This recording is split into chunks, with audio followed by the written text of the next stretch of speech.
SIR প্রক্রিয়ায় বর্তমান এবং অবসরপ্রাপ্ত জেলা জজ আর অতিরিক্ত জেলা জজদের নিযুক্ত করার বেনজির নির্দেশ দিয়েছেন সুপ্রিম কোর্টের প্রধান বিচারপতির বেঞ্চ।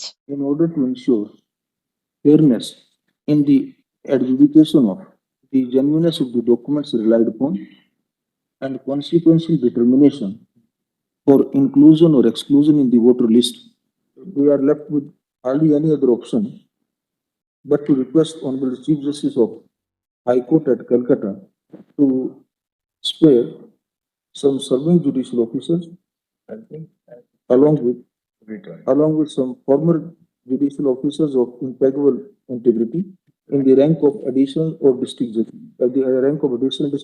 district judges. এই নির্দেশকে আপনি কিভাবে দেখছেন?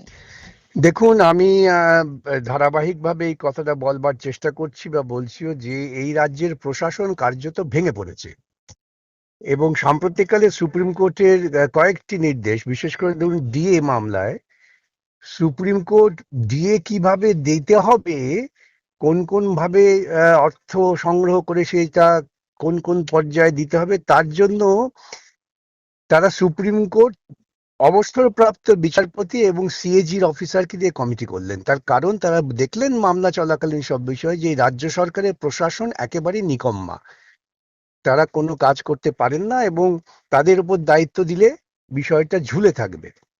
ঠিক একই ব্যাপার বিগত এই এসআইআর এর শুনানি যে বারবার হচ্ছে, সেক্ষেত্রে কিন্তু একটা ধারাবাহিকভাবেই বলা হচ্ছে যে রাজ্য সরকার তারা সহযোগিতা করছেন না, তারা যথাযোগ্য যোগ্য আধিকারিকদের দিচ্ছেন না নির্বাচন কমিশনের কাছে। এখন যার ফলে নির্বাচন কমিশন আরো স্বেচ্ছাচারিতা করার সুযোগ পাচ্ছে। এখন শেষ পর্যন্ত এই সমস্ত প্রচুর ঢাক ঢোল পিটিয়ে কালো কাপড় গায়ে জড়িয়ে দিয়ে সওয়াল টওয়ালের নাটক শেষ হওয়ার পর দেখা গেল যে সুপ্রিম কোর্টে রাজ্য প্রশাসনের উপর কোনো ভরসা নেই। সেই জন্যই তারা বিচারকদের দায়িত্ব দেওয়ার কথা বললেন সুপ্রিম কোর্ট। এটা কত বড় যে একটা অপমান, রাজ্য সরকারের প্রশাসনের প্রতি ন্যূনতম ভরসা না থাকার প্রমাণ। এই বোধ যাদের আছে তারা লজ্জায় মাথা নিচু করে থাকতেন, কিন্তু এই রাজ্য সরকারের প্রশাসনে যারা দায়িত্বে আছেন তারা নির্বোধ, তাদের সেই বোধও নেই। প্রকৃতপক্ষে অনাস্থা প্রকাশ হলো রাজ্য প্রশাসনের উপরে। আপনি বলছেন সেই কথা, কিন্তু কল্যাণ বন্দ্যোপাধ্যায় সিনিয়র অ্যাডভোকেট রাজ্যের তরফে হাজির ছিলেন সুপ্রিম কোর্টে। তিনি তো বেরিয়ে এসে বললেন সাংবাদিকদের কাছে যে একটা অসাধারণ নির্দেশ এটা, তারা ভাবতেই পারেননি যে এত ভালো নির্দেশ আসবে। সেটা তো তাদের বলতেই হবে। এখন এত ভালো নির্দেশ যে রাজ্য সরকারের প্রশাসনের উপর কোনো ভরসা নেই, এই বোধটা তো নেই। না, যেহেতু পারস্পরিক দোষারোপ একটা চলছে, যেটা প্রধান বিচারপতি সূর্যকান্ত বললেন যে অভিযোগ পাল্টা অভিযোগের একটা পারস্পরিক দোষারোপ চলছে, এটা খুব দুর্ভাগ্যজনক। তার ফলে দেখা যাচ্ছে যে দুটো সাংবিধানিক প্রতিষ্ঠান, রাজ্য সরকার এবং নির্বাচন কমিশন, তাদের মধ্যে আস্থার অভাব আছে। তো সেক্ষেত্রে অচলাবস্থা কাটানোর জন্যই তো তাদের এই পদক্ষেপ। এই অনাস্থার প্রশ্নটা আসছে তো এই জন্যই যে রাজ্য সরকারের প্রশাসন তারা নির্দিষ্টভাবে কোনো একটা সরকারি আধিকারিকদের লিস্ট দিতে পারছেন না যারা যোগ্য, এবং এটা নিয়ে বারবার সুপ্রিম কোর্ট বলা সত্ত্বেও তারা দিতে পারেননি। সাধারণ কাজ, এই নির্বাচনের কাজটা খুব বুদ্ধিমত্তার কাজ নয়, এটা আমি একটু বলি বেটার ক্লেরিক্যাল ওয়ার্ক। সেই কাজ করবার জন্য প্রশাসনের পক্ষ থেকে কোনো রকম সাহায্য করা হয়নি।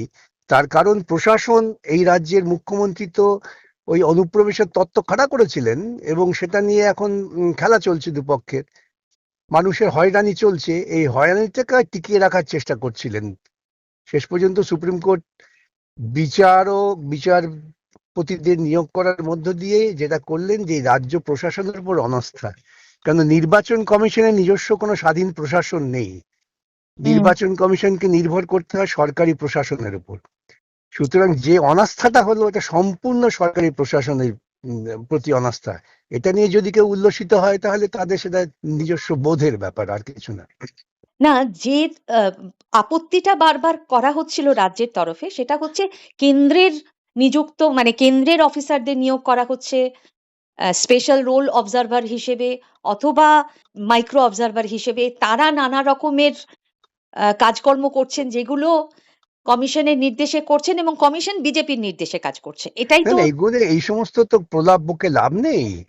কথা হচ্ছে রাজ্য সরকার যদি প্রথম থেকেই তার প্রশাসনিক কাঠামোকে সাহায্য করতেন তাহলে তো অন্য প্রশাসকদের প্রশ্নই আসছে না। নির্বাচন কমিশন তো বলছেই, তো আমি তো বলছি নির্বাচন কমিশনকে অস্ত্র দিচ্ছে রাজ্য সরকার। তারা তো সরাসরি বলছে যে আমরা চেয়েছিলাম কিন্তু আমাদের যোগ্য অফিসার দেওয়া হয়নি। Did you find any eligible officer? We have written to them, look, this is the requirement. We need officers of this nature, whatever the duties. And they have said in reply couple of days ago, it is under consideration, you wait. যে গ্রেডের সরকারি কর্মচারী ওরা চান, পাচ্ছেন না। এখানে এই নিয়ে লড়াই চলছে দুপক্ষের মধ্যে, আর মাঝখান থেকে মানুষের হয়রানি বাড়ছে, এবং সেই জন্যই এই প্রশাসনের প্রতি অনাস্থাটাই থেকেই এটা আমার নিজস্ব বিশ্লেষণ, তার ভিত্তিতেই বিচারপতিদের উপর দায়িত্ব দেওয়া হলো। এটা অত্যন্ত দুঃখের এবং প্রশাসনের প্রতি অনাস্থা প্রকাশের একটা উদাহরণ, যেহেতু পাশাপাশি আমরা দেখলাম ডিএর মামলার ক্ষেত্রেও সুপ্রিম কোর্ট এইরকম, সুপ্রিম কোর্টের বিচারপতি, অবসরপ্রাপ্ত বিচারপতিদের দিয়ে ঠিক করাবেন ডিএ কখন দেওয়া হবে না দেওয়া হবে। এর ঠিকই। থেকে লজ্জার কি হতে পারে? মানে সেক্ষেত্রে সুপ্রিম কোর্টের অবসরপ্রাপ্ত বিচারপতি এবং দুটি হাইকোর্টের হ্যাঁ, অবসরপ্রাপ্ত বিচারপতি ছিলেন, এবং তার সঙ্গে থাকবেন সিএজির হ্যাঁ, অর্থাৎ তো সরকারি প্রশাসনের কোনো আধিকারিক। কথার উপরেই সুপ্রিম কোর্ট ভরসা করতে পারছেন না। আর এক্ষেত্রে হচ্ছে পারস্পরিক অনাস্থা, এটা অনাস্থা। থেকে যে অচলাবস্থা তৈরি হয়েছে, হুম, এটা কাটানোর একটা পথ বের করার চেষ্টা করলেন এটা তো প্রধান আমি বলি বিচারপতির আপনাকে, বেঞ্চ। এটা তো মারাত্মক প্রবণতা, যে প্রশাসন কাজ করছে না, সেখানে অবসরপ্রাপ্ত বিচারপতিদের দিয়ে কাজ করাতে হচ্ছে। আমি আবারও বলছি, এটা কিন্তু মারাত্মক প্রবণতা, যেই প্রবণতাটাকে তৈরি করার সুযোগ করে দিলেন এই রাজ্যের প্রশাসন। এই যে লজিক্যাল ডিসক্রিপেন্সির তালিকা নিয়ে যে এত সমস্যা, অর্থাৎ সেখানে যারা নথি দিয়েছেন বা যারা দাবি জানাচ্ছেন তাদের নথি নিয়ে বা তাদের দাবি নিয়ে যে অসুবিধা দেখা দিচ্ছে, কমিশন যেখানে আপত্তি করছে, এটার নিষ্পত্তি এবার হবে ঠিক মতো। এটা হতেই হবে, কারণ সময় বেঁধে দিয়েছেন সুপ্রিম কোর্ট। যদিও এই রাজ্যের প্রশাসন সুপ্রিম কোর্টের আদেশকেও মান্যতা দিতে চায় না, কিন্তু সেটা করতে হবে, 1 নম্বর। আর 2 নম্বর হচ্ছে যে এই লজিক্যাল ডিসক্রিপেন্সি তো নয়, আমি তো বলেছিলাম লজিক্যাল ইডিওসি। সেটা যেমন নির্বাচন কমিশনের ইডিওসি, তাকেই নিয়েই খেলাটা হচ্ছিল। যাই হোক, এখনো পর্যন্ত সেটা হতো অন্তত পক্ষে খানিকটা নিরস্ত্র হবে। ঠিকই, কারণ প্রধান বিচারপতি খুব স্পষ্ট জানালেন যে এই জুডিশিয়াল অফিসারদের সিদ্ধান্ত কিন্তু সুপ্রিম কোর্টের সিদ্ধান্ত হিসেবে বিবেচিত তা তো হবে। স্বাভাবিক, সুপ্রিম কোর্ট কমিটি নিয়োগ করছে, তার মানে তো তাদের সিদ্ধান্ত সুপ্রিম কোর্টেরই সিদ্ধান্ত। অর্থাৎ কমিশনের বিরুদ্ধে এত আপত্তি, এত অভিযোগ ইত্যাদি যেগুলো নিয়ে বারবার সুপ্রিম কোর্টে যাচ্ছেন রাজ্য সরকারের তরফে বিশিষ্ট আইনজীবীরা, এবারে হয়তো সেটার কোনো সুযোগ থাকবে না। ওদের যে কায়দা ছিল সেটা হচ্ছে যে বিষয়টাকে ঝুলিয়ে রাখা, গুলিয়ে রাখা, যেটা আপাতত হয়তো আর হতে পারবে না। কমিশনের একটা অভিযোগও ছিল যে তারা যে অভিযোগগুলো জানিয়েছিলেন, অর্থাৎ পুলিশি ব্যবস্থা না নেওয়ার যে অভিযোগ, তার কোনো নিষ্পত্তি হয়নি। তার ফলে সাপ্লিমেন্টারি একটা অ্যাফিডেভিট পেশ করতে বলেছেন সুপ্রিম কোর্ট রাজ্য পুলিশের ডিজিকে। আর তার সঙ্গে জেলা শাসক আর পুলিশ সুপার তারা বাধ্য থাকবেন লজিস্টিক্যাল সহযোগিতা করতে এই যেটা বেসিক ডিউটি বিচারকদের। স্টেটের যে মৌলিক দায়িত্ব, সেটা পালন করাবার জন্য সুপ্রিম কোর্টকে নির্দেশ দিতে হচ্ছে। এটা ভাবুন আপনি। হ্যাঁ, মানে শুনানির সময় এই বিষয়টা উঠলো যে অন্যান্য রাজ্যে নির্বাচন কমিশনকে কিন্তু এই সমস্যা ফেস করতে হয়নি বা হচ্ছে না। তো এটা পশ্চিমবঙ্গের ক্ষেত্রে হচ্ছে কেন? এটা কি পশ্চিমবঙ্গের, মানে যেটা মুখ্যমন্ত্রী বলেছিলেন একেবারে সরাসরি প্রধান বিচারপতির বেঞ্চের সামনে দাঁড়িয়ে 4 ফেব্রুয়ারি, যে টার্গেট করা হচ্ছে। কে টার্গেট করছে? পশ্চিমবঙ্গ যদি তার যোগ্য অফিসারদের নাম প্রথম থেকেই দিয়ে দিত, সুপ্রিম কোর্টের নির্দেশের পর কেন দিতে হবে? প্রথমেই যখন নির্বাচন কমিশন এই ভোটার প্রক্রিয়া শুরু করেছে, তখন থেকে যদি তারা সহযোগিতা করতেন, যেটা করণীয়, তাহলে এই সমস্যা হতো না। সেটা একটা দিক। আর একটা দিক কি, এই লজিক্যাল ডিসক্রিপেন্সির নামে যা যা হচ্ছে সেটা থেকেও এরকম মনে হতে পারে নিশ্চয়ই কি, লজিক্যাল ডিসক্রিপেন্সি ইত্যাদি, এগুলো তো একেবারে, আমি আবারও বলি, এটা তো লজিক্যাল মানে এটা ইডিওসি। হয়তো অন্য স্টেটের ক্ষেত্রে সেইভাবে আমাদের সামনে আসেনি, যেটা পশ্চিমবঙ্গের ক্ষেত্রে আসছে। এটা তো তার দুদিক কারণটা থেকেই দেখা বুঝতে হবে যায়। তো। পশ্চিমবঙ্গের ক্ষেত্রে হচ্ছে, পশ্চিমবঙ্গ থেকে আপনি তো অনুপ্রবেশের গল্পটা খাড়া করেছেন। অনুপ্রবেশের গল্প তো তামিলনাড়ু, কেরালা খাড়া হয়নি। আপনি নিজে ডঙ্কা দিয়ে বলেছেন যেখানে অনুপ্রবেশে ভরে গিয়েছে, এবং সেই জন্যই তারা সবকিছুর মধ্যেই ভাবছেন হয়তো এখানে অনুপ্রবেশকারীরা লুকিয়ে আছে। আমি যে কথাটা বলি হয়তো রিপিটেশন হয় বিভিন্ন জায়গায়, যে বিষ ও বৃক্ষ আপনি যে রোপণ করেছেন তার ফলটা তো খেতে হচ্ছে, সাধারণ মানুষকে ভুগতে হচ্ছে। মানে এর ফলে 28 তারিখে যে ভোটার তালিকা বেরোবে সেটাই কিন্তু সবটা নয়। দেখা যাক 28 তারিখের মধ্যে করতে পারবে কি পারবে না, না বিচারপতিরা সেটা তারা ঠিকই, ঠিকই। সময় দিয়ে দিতে পারবেন কি পারবেন না, অনেক কিছু ফ্যাক্টর না আছে। বিচারপতিরা সময়সীমা বাড়াতে চেয়েছিলেন, কিন্তু সেটা বললেন নির্বাচন কমিশন না, সময়সীমা বাড়াতে হবে না, 95% কাজ আমাদের হয়ে গেছে। ও, তার ফলে তাহলে তো মিটে গেল। 95% 5% এর জন্য হ্যাঁ এই এটাই বললেন। 5% এর জন্য শেষ পর্যন্ত বিচার বিভাগকেই হস্তক্ষেপ করতে হচ্ছে। না ওরা এটাও বললেন যে দুঃখের। আমরা 95% তালিকা বের করে দেব 28শে ফেব্রুয়ারি, এবং হুম। তারপরে আমরা সাপ্লিমেন্টারি একটা তালিকা তো বের সে করতে তো হতেই অসুবিধা নেই। পারে, সে তো করতেই পারেন। Both sides must understand that if you don't complete SIR, there are very No, serious no, consequences. we are not asking for time. Let's just kindly see, Millets, we have just listed out the complete non-cooperation and obstruction. Their own affidavit. And Millets, which we could makes have been this- complaining about this vis-a-vis other states, never. All other states, they've been just going on an even keel.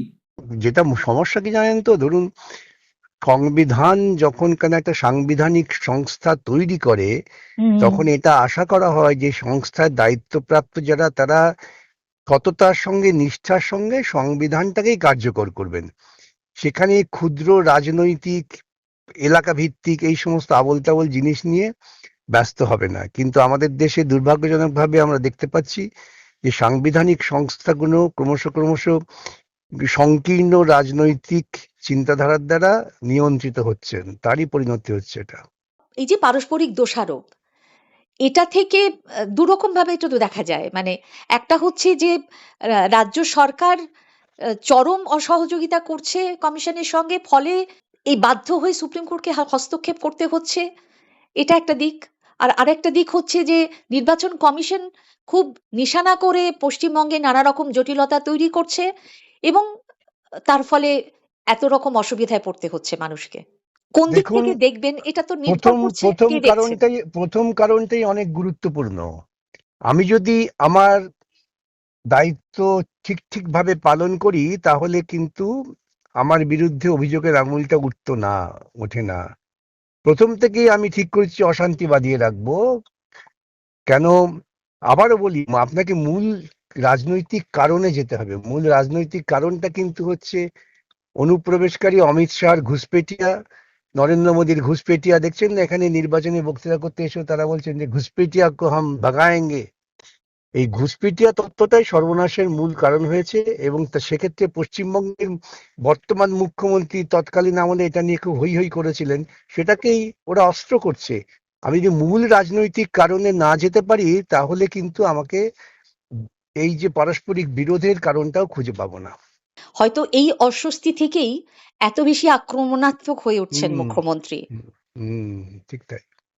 দেখা যাক, আমরা আশা করব যে এবারে অন্তত এই বিষয়টা নিষ্পত্তি হবে। ভালো অনেক থাকবেন। ধন্যবাদ আপনাকে, হুম, অনেক ধন্যবাদ, ভালো থাকবেন। হুম। নমস্কার।